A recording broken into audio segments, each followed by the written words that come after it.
Good evening, cooperators. I am coming to you via video presentation because as you listen to this, I am in Indianapolis, Indiana, speaking at the Cooperatives and People of Color Conference. It is being sponsored by the Indiana Cooperative Development Center, and they are the people who, among other things, do the wonderful work of supporting startup co-ops. The co-op industry, as you've read in many of my columns, has been gearing up to do the work of social justice. Indeed, no one is better suited or situated to doing the work of social justice than the co-op industry. And as representative of that work, no one is better suited or situated to it than Green Star Co-op. Brandon and the operations team has done marvelous work in that area. Several years ago, when challenged as to not doing the work, Brandon got still, he listened, and then he accepted that challenge. And he brought it back to the co-op and to his team, and they did the work. They made plans, set goals, and they made them actionable. And you can see the difference. It is visible, it is obvious, and it is ongoing. I am very proud of Brandon as our GM and how he has led the operations team in doing that work and continuing to be vigilant about that work. It is long past time, however, for us to do that same work at the board level. Council has been remiss historically and in the recent past in terms of representing our membership well in that regard. That is changing, though with that change has come hardship through resistance. Sometimes that resistance is the old guard protecting its flanks against the incursion of new ways of thinking and being. And I use those terms on purpose.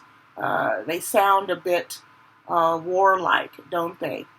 But I have to tell you that Council, since I became president and for a short time before that, has felt a bit like being at war. But my daddy's a vet. I was trained well. I accept the challenge, though it is tough, but we are a team and we will do that work of making sure that we move forward, because change we must.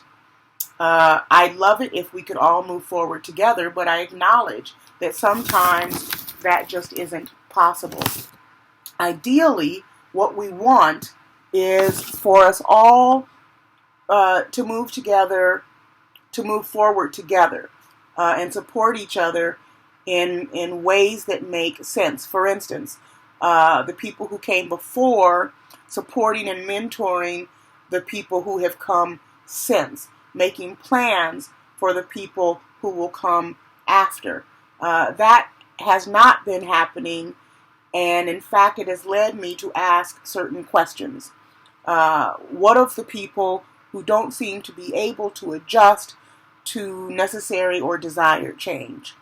What do we do when people who have come before are so desirous of remaining the same, who are so committed to the way that things were and have been, that they barter away our cooperative honor and principles in order to retain power and privilege? This is, in fact, the very reason that other co-ops have introduced term limits. The last time we tried to introduce term limits, 2 of our longest-serving members on council actually wrote the con statement for why we shouldn't have term limits. And in my opinion, sadly, that initiative failed. Anyway, doing the work of diversity and inclusion and living our principles is impossible if some of those elected to lead us only pay those values and principles lip service. We are engaged in a series of momentous tasks which require both quick and deliberative thinking. In other words, adaptability. Adaptability as the key word when led with due diligence. We need leaders and owners and staff and management and, yes, council members as some of those leaders who have the ability to adapt to the needs of the organization and do it with respect to all of which came before. So yes, a mind to our history, but also an acknowledgement that our history is our past.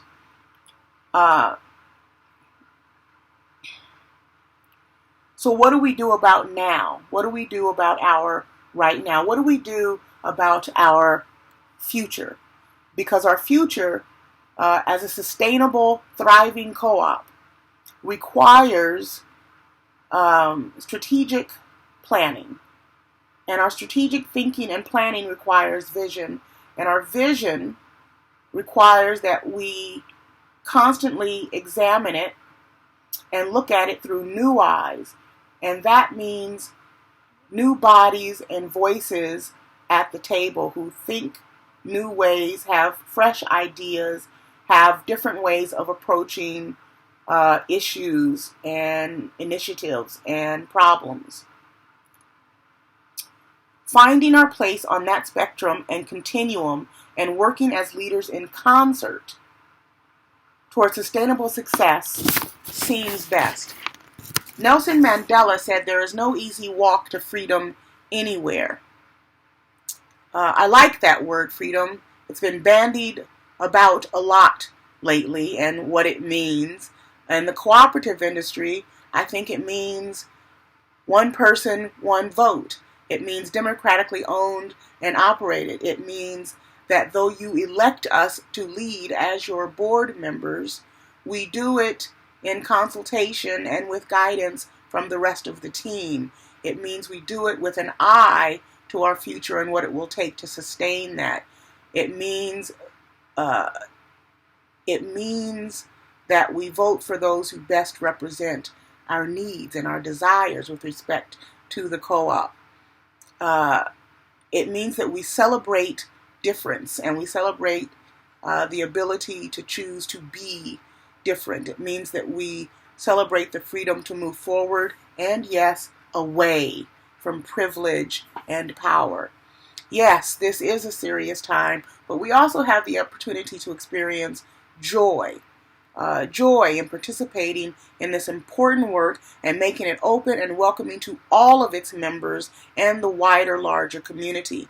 I would love it if my legacy as the first African American female elected to president of this co-op, or indeed any person of color, race, class, ability, identity,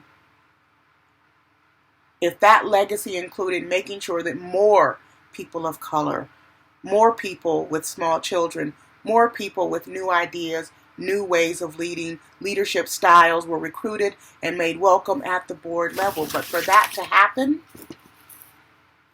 change must be welcomed in at the board level.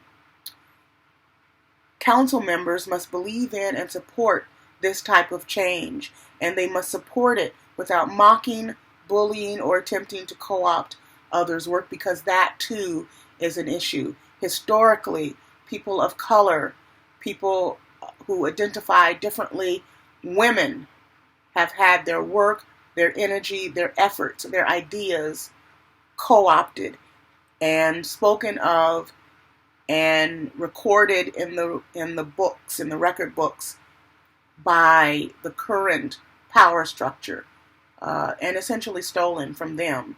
That has to stop, and it has to stop now. When we choose to feel our old ways threatened rather than be welcoming and respectful of new ways of being, we do ourselves, our co-op, and our cooperative honor a grave disservice. In the democratic process, it is not enough to elect our leaders. We must remain ever vigilant over and within the democracy itself. Too few of us vote, and fewer still speak up, stand forth, and participate. That allows vocal minorities to hold sway. And those who aren't vocal, who remain silent, are complicit in what happens and in what doesn't happen. But even worse, it means that transparency, truth, and forward movement stagnates, and the co-op dies. The store may remain open, but the spirit has died, and the values and principles have been allowed to wither on the vine.